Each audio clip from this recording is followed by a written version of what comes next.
And joining me now, California Democrat Barbara Lee, one of the members of the Congressional Black Caucus, who was at that closed-door meeting with Congressman Ryan. Congresswoman, thank you so much for being here. My pleasure. So give us, before I get to that, I want to circle over, just let you know that the minimum wage bill was just defeated, which I'm sure you know, and I want to give you a chance to weigh in on it after listening to, very quickly, Reid's statement about what just happened. Take a listen. Raising the minimum wage is so important. People care. People desperately need this money. We are happy to compromise, but we are not going to compromise on locking people into poverty. So, Congresswoman, you were just having a meeting talking to Congressman Paul Ryan about poverty, and right over in the other chamber, a bill to raise the minimum wage fails. Your thoughts?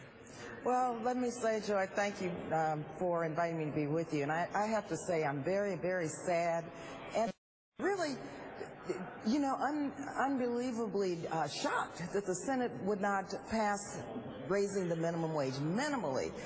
We want a living wage. But when you raise the minimum wage, this lifts millions of people out of poverty. They did pass, however, the extension of unemployment compensation. But here, Speaker Boehner won't even allow the extension of unemployment compensation legislation to come up here on the House floor. You know, in California, that's 513,000 people who have lost unemployment. They're living on the edge, on the brink. And so combined with the extension of unemployment compensation not being passed, now not being able to raise the minimum wage, you're talking about, you know, a scenario that's going to force more people to live below the poverty line. It's really a shame and disgrace in the wealthiest and most powerful country in the world, Joy. For the life of me, I don't understand why Republicans don't believe that many in their districts are living below the poverty line. Many are part of the working poor. They've got to begin to represent their constituents by supporting efforts to lift them out of poverty. So, I mean, you had Congressman Paul Ryan there. You had one of your Republican colleagues, a leader on the House Budget Committee there. Did you ask him about those pragmatic issues, about policy, and why his party doesn't support things like raising the minimum wage? Well, you know, there's a different philosophy, Joy. When you look at the Ryan Republican budget, I'm on the Budget Committee and the Appropriations Committee, you see an erosion, a decimation of the safety net. You see over $147 billion in Pell Grants being cut. You see Head Start being cut. You see food stamps to the tune of $138 billion being cut. You see each and every safety net initiative begun under the Great Society under President Johnson, which has lifted people, millions of people out of poverty.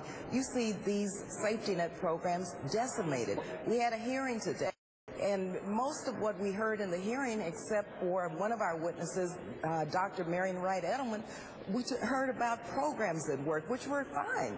But we're talking about public policies and a budget that creates jobs and opportunity for everyone, not pathways into poverty. But, Congresswoman, so then what do you think was accomplished by sitting down with Congressman Ryan today?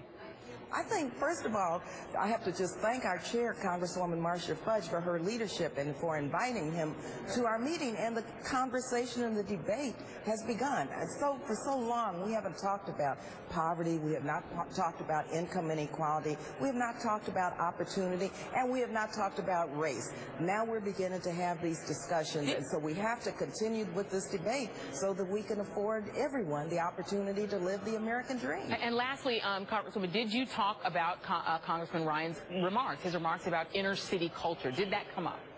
Well, of course, you know, weeks ago when when Chairman Ryan made these remarks, I had to just say what I felt. And I really believe that, you know, what he said was really inappropriate. It was, as he said, though, he inarticulate. That was his response to that. So we talked a little bit about that. But, you know, we've moved on. It was important to communicate, for myself at least, and others, that Chairman Ryan understand that poverty is not only in the African American and Latino community. This is an American issue. It's an American problem, and he needs to really understand that we have to create a budget and opportunities for all and leave no one behind. And so we have to have that debate, and it's got to be part of our income inequality, poverty, and race debate that I believe is beginning in this country. All right, and definitely beginning in the United States House of Representatives with that meeting today. Congresswoman Barbara Lee, thank you very much.